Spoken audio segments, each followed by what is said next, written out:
ஆண்டவராக இயேசு கிறிஸ்துவின் நாமத்தில் என் அன்பின் வாழ்த்துக்கள். இந்த நாளிலே உங்களை சந்திப்பதில் மகிழ்ச்சி அடைகிறேன். இன்றைக்கு நம்முடைய தியானத்திற்காக நாம் தெரிந்து கொள்கிற வேத வசனம் சங்கீதங்களின் புஸ்தகம் 18ஆம் சங்கீதம் 18ஆம் வசனம். என் ஆபத்து நாளில் எனக்கு எதிரிட்டு வந்தார்கள், கர்த்தரோ எனக்கு ஆதரவாயிருந்தார். என் ஆபத்து நாளில் எனக்கு எதிரிட்டு வந்தார்கள், கர்த்தரோ எனக்கு ஆதரவாயிருந்தார். சங்கீதக்காரன் தாவீது ஒரு மலையினுடைய இந்த பக்கத்திலேயும் சவுலும் அவனுடைய கூட்டாளிகளும் மலையின் அந்த பக்கத்திலேயும் தாவீதை வளைத்து கொண்டார்கள் என்ற ஒரு செய்தி வேதத்தில் நாம் வாசிக்க முடிகிறது. அந்த நிலையில் தாவீது விண்ணப்பம் பண்ணுகிறான், கர்த்தர் கேட்கிறார். வேறொரு செய்தி, பெலிஸ்தியர்கள் தேசத்தின் மேல் வருகிறார்கள் என்ற செய்தியை சவுல் கேள்விப்பட்டு தன் சகாக்களோடு அங்கே திரும்பி போய்விட்டான். தாவீது தப்பித்து பெலிஸ்தியர் தேசத்திற்கு போய்விட்டான் என்று வேதம் சொல்லுகிறது. ஆபத்து வரும், நெருங்கி வரும், நேரிட்டது. கர்த்தரோ எனக்கு ஆதரவாயிருந்தார். ஆபத்து நேரங்களில் கர்த்தர் நமக்கு ஆதரவாய் இருந்து நம்மை எவ்வளவு அருமையாய் பாதுகாக்கிறார் என்பதை அனுபவித்த ஒவ்வொருவருக்கும் அது தெரியும். ஆபத்து காலத்தில் என்னை நோக்கி கூப்பிடு என்று சொன்னாரே, நாம் ஆபத்து காலத்தில் கூப்பிடுகிறோம், அவர் நமக்கு ஒத்தாசை அனுப்புகிறார். ஆனால் இந்த சங்கீதத்தில் தாவீது சொல்லுகிறார், கர்த்தரோ எனக்கு ஆதரவாயிருந்தார். எவ்வளோ பெரிய பாக்கியம் பாருங்க. கர்த்தரோ எனக்கு ஆதரவாயிருந்தார்.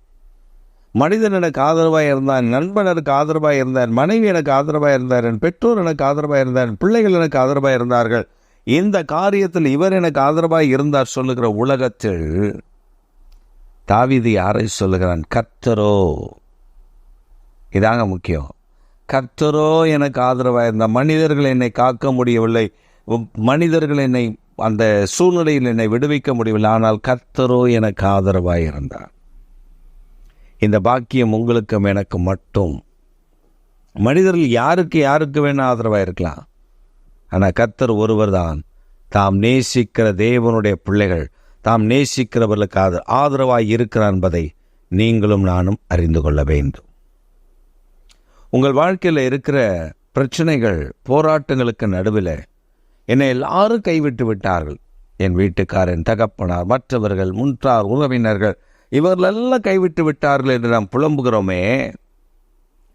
எவர் நம்மை கைவிட்டாலும், எவர் நம்மை விட்டு விலகினாலும் கர்த்தர் எனக்கு ஆதரவு, கர்த்தர் எனக்கு பாதுகாப்பு, கர்த்தர் எனக்கு கேடகமானவர்.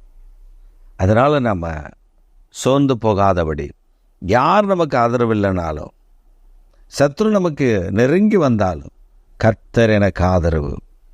இன்றைக்கு ஆண்டவர் நமக்கு ஆதரவாக இருக்கிறார் என்பதை அறிந்து மகிழ்ச்சியடைந்து கர்த்தரை துதிப்போம். அவர் நல்லவர்.